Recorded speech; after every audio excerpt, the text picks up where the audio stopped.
साथियों नमस्कार। पंचांग देखना सीखे तथा ज्योतिष बने चैनल में आप लोगों को हार्दिक स्वागत करता हूं। मैं हमेशा प्रयास करता हूं कि आप लोगों को अच्छी से अच्छी बातों को रखूं और आप लोग सीखें तथा समझें। एक कमेंट पहले भी आए थे, इधर भी 10-20 कमेंट आए हुए हैं कि मुहूर्त के बारे में तो चर्चा हम लोग कर रहे ही हैं तथा कुंडली की तरफ भी बढ़ रहे हैं। थोड़ा विवाह कार्य में सूर्य बल, गुरु बल और चंद्र बल इत्यादि का वर्णन करके हमें बताएं। तो मैं यह मुहूर्त लेकर आया हूँ कि चंद्र बल, गुरु बल और सूर्य बल क्या होते हैं, इसके बारे में चर्चा करते हैं और सीखते हैं। तो अपने विषय वस्तु पर हम लोग चलते हैं। विवाह मुहूर्त में ग्रह बल देखें। तो विवाह मुहूर्त में ग्रह बल हम लोग कैसे देखते हैं, इस पर विचार करते हैं। वैवाहिक कार्यादि में सूर्य बल, गुरु बल एवं चंद्र बल देखना चाहिए। एक हमने लग्न चार्ट भी, लग्न कुंडली भी बना दिया है इस समझने के लिए। तो जैसे मान लें कि कोई जातक हमारे पास आता है और कहता है कि अमुक तिथि को, अमुक माह में कोई ऐसा लग्न देख करके गुरुजी बताएं ताकि हमारा गुरु बल, सूर्य बल और चंद्र बल अच्छा हो, दिन हमारे लिए अच्छा हो, इसका विचार जरा करके बताएं। तो उसके लिए हमें देखना चाहिए कि लड़का का नाम और लड़की का नाम, यानी वर और कन्या का नाम जो राशि का है उसे मांग लेना चाहिए और लेकर के उसी पर हमें विचार कर लेना चाहिए। तो यदि मान लें किसी लड़का के राशि नाम वृष है तथा कन्या का राशि नाम धनु है, तो वृष यानी 12 राशि में दूसरा नंबर का है वृष और 9वां नंबर धनु हो रहा है। यानी लड़का का वृष और कन्या का धनु राशि हो रहा है। तो दोनों को हम चयन कर लेंगे। जैसे मान लीजिए हमें विवाह का मुहूर्त रखना है 9/2 यानी दिनांक 9/2/2022, दिन अष्टमी, तिथि अष्टमी, दिन बुधवार। यही हम लोग देखते हैं पंचांग में। तो पंचांग में जब देखते हैं तो उस दिन का ग्रह बल की गणना हम लोग करेंगे। तो ग्रह बल की गणना कैसे की जाती है, एक यहाँ मैंने चार्ट भी बना दिया है समझने के लिए, आसानी से आप लोग समझ सकें। तो इस प्रकार मिलान करें जो नीचे सारणी में है। तो नीचे सारणी जो बताया गया है इस सारणी में मिलाएंगे। ये ध्यान रखना है कि 1, 2, 3, 8, 10, 11 राशियों में सूर्य यदि होते हैं तो विवाह का योग बनता है। ये भी हमें ध्यान रखने योग्य बातें हैं। अब रही बात कि हम लोग इसको मिलान कैसे करते हैं, तो इसका नियम है। जैसे नीचे भी मैं लिख दिया हूँ, स्क्रीनशॉट को लेना चाहते हैं तो ले सकते हैं। तो मैं लिख दिया हूँ कि आसानी से आप समझ सकें। तो इसका विधि मैं बताता हूँ कि इसका नियम होता है कि लड़का के नाम राशि, माने लड़का के राशि से सूर्य बल यदि देख रहे हैं तो सूर्य बल के भाव तक गिनती करेंगे। लड़की के नाम राशि से गुरु के जहाँ जिस भाव में है वहाँ तक गिनती करेंगे और इस सारणी में मिलान करेंगे। ये भी ध्यान रहे कि लड़का के लिए सूर्य बल देखा जाता है, लड़की के लिए गुरु बल देखा जाता है और चंद्रबल लड़का और लड़की दोनों के लिए देखा जाता है।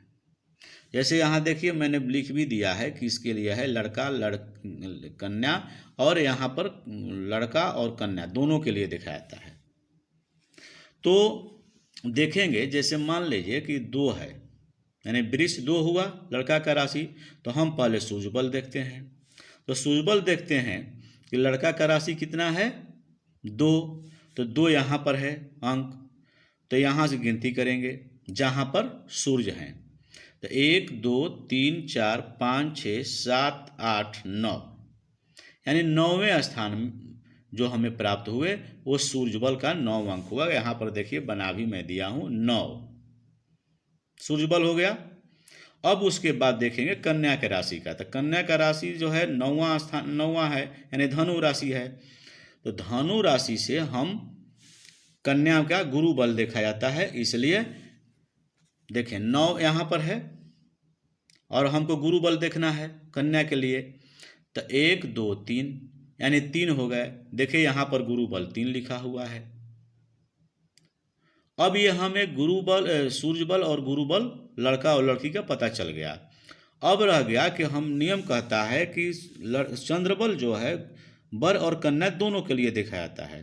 तो उसके लिए हम क्या करेंगे कि पहले इनके राशि से चलेंगे, 2 से चलेंगे जहाँ पर चंद्र हैं। तो देखिए 2 से चलते हैं, तो 2 से जैसे चलते हैं तो दूसरा वृष राशि में चंद्रमा जो है 5वें भाव में बैठे हुए हैं। तो यहाँ पर 1 ही हो गया, तो यहाँ लिखेंगे 1 2 है तो 1 ही लिख देंगे, ये 1 ही हो जाएगा चंद्रबल लड़का का। अब उसके बाद देखेंगे कि कन्या का 9 है, यानी धनु राशि है। तो धनु राशि से शुरू करेंगे और धनु राशि से शुरू करके चंद्रमा तक आएंगे। तो 1 2 3 4 5 6, यानी 6 जो है चंद्रमा का कन्या के लिए चंद्रबल हुआ। इस प्रकार हम लोग मिलाएंगे। अब लड़का के लिए 9 और 1 प्राप्त हो रहा है, यानी 9 हो रहा है सूर्य। तो सूर्यबल 9 हो रहा है। तो इसमें देखेंगे कि सूर्यबल के लिए 3 6 10 11 शुभ कहे गए हैं और 1 2 5 7 9 ये मध्यम कहे गए हैं, 4 8 12 अशुभ कहे गए हैं। तो हमारा प्राप्त हुआ है लड़का का सूर्यबल 9, तो 9 जो है मध्यम माना जाएगा। अब आगे देखिए, अब लड़का का चंद्रबल जो है 1 है, तो हम देखेंगे चंद्रबल में 1, तो ये भी मध्यम हुआ, यानी लड़का का सूर्यबल और चंद्रबल मध्यम माना जाएगा। तथा अब लड़की का देखें, लड़की के लिए गुरु बल जो है 3 है। तो लड़की के लिए गुरु बल 3 है। तो देखिए गुरु बल में देखेंगे 2 5 7 9 11 ये शुभ कहे गए हैं, 1 3 6 10 ये मध्यम माने गए हैं।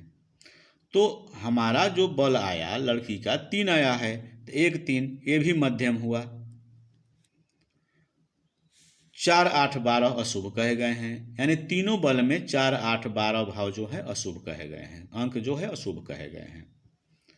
अब लड़की का है चंद्रबल 6 आ रहा है।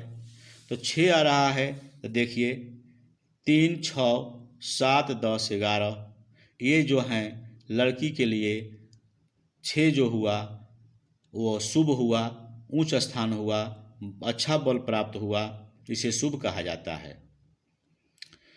मध्यम के लिए 1 2 5 7 12 माने गए हैं, लेकिन लड़की का ये बल उत्तम माना जाएगा।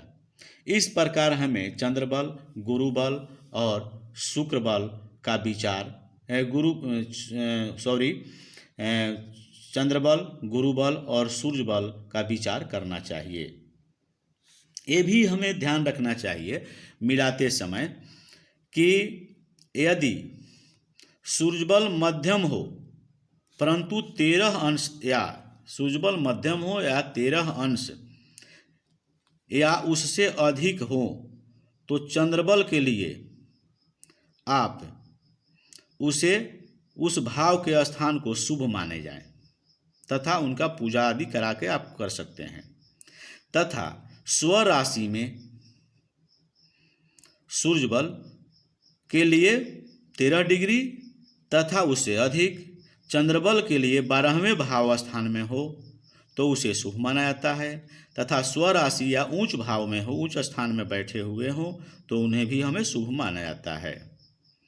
इस प्रकार हम देख करके इस चक्र से लग्न कुंडली से तथा इस सारणी से जब हम मिलान करेंगे तो ये क्लियर हो जाता है कि हमें सूर्य बल कितना प्राप्त हुआ, उत्तम है, मध्यम है या अशुभ है, इसकी गणना हम लोग कर सकते हैं। साथियों, यदि वीडियो अच्छा लगता हो तो लाइक करें, शेयर करें, सब्सक्राइब करें। धन्यवाद।